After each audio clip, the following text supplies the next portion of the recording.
Suite et fin des finales nationales des jeunes chevaux et poneys d'attelage. Un concours où tous les niveaux de meneurs peuvent se rencontrer. Passionnés, entraîneurs, amateurs et même meneurs de niveau international. À l'acquisition de mon premier cheval, Winston, le cheval avec lequel je tourne à haut niveau, on est sorti sur le circuit à sa chef à 4 ans, à 5 ans. Il était champion de France à 4 ans et champion de France sur le cycle libre 3e année aussi.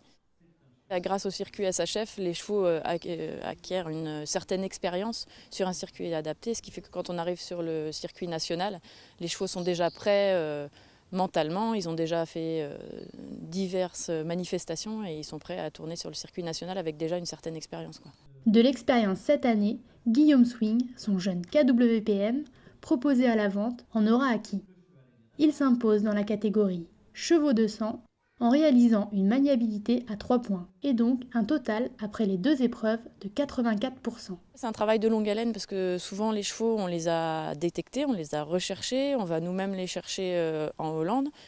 Souvent c'est des chevaux qui n'ont pas du tout de travail, donc il y a une quantité de travail qui est assez importante. Donc c'est vrai quand on est fier, quand à moins d'1 an on arrive à les emmener sur une finale et à ce qu'ils soient classés parmi les meilleurs, c'est vrai que c'est une certaine fierté, oui. Brume de Chablis, menée par Clément Deschamps, termine 2e, avec un parcours sans faute, mais un total de 72,5%. Le 2e cheval présenté par Marion Vigneault, Baby Love de Féline, termine 3e avec un sans faute en maniabilité et un total de 68,5%. C'est donc 3 primes élites pour le cycle libre 2e année des chevaux de sang. Chez les poneys 2e année, c'est le loisir qui l'emporte. Acacia Rose des Vents réalise un parcours à 3 points et devient championne de France avec 64%. Pas de prime élite, mais peu importe. L'objectif, c'est de continuer à se faire plaisir. Et les petites filles, pareil. Monter, atteler, et on se fait plaisir. Ce sera 4 primes élites chez les chevaux de trait. Cooper de l'Étang s'impose face à Copain de Merlemont avec 76 contre 71%. 2 parcours à 3 points qui ne changeront pas le classement final. Il était jeune dans sa tête et là il a bien changé. Bon, on voit encore qu'il a un petit peu de caractère, mais c'est du bon caractère, on ne va pas lui reprocher. C'est un cheval qui a énormément progressé en 2e année. Donc là, la suite, c'est de revenir l'année prochaine, bien sûr. Voilà. Vous avez fait naître un beau bébé. Voilà. Côté 3e année, les participants ont dû réaliser le dressage et la maniabilité dans la même journée. Pas de prime élite chez les poneys, Azimut Maëlie, menée par Christelle Fremeau, remporte la victoire avec un total de 61% et décroche tout de même la prime très bon.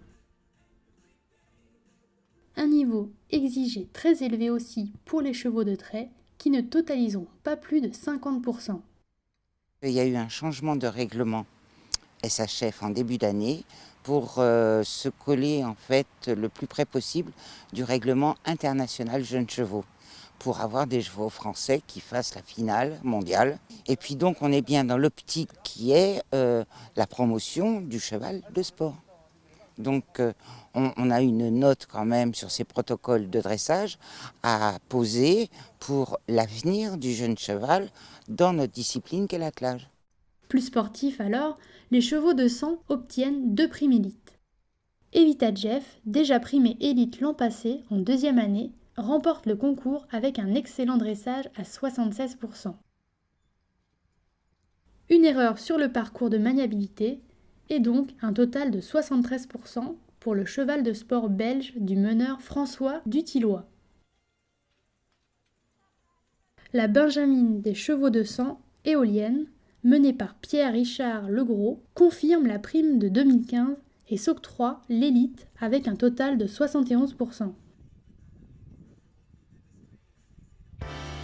La grande semaine d'attelage à Compiègne, c'est fini. Rendez-vous l'année prochaine.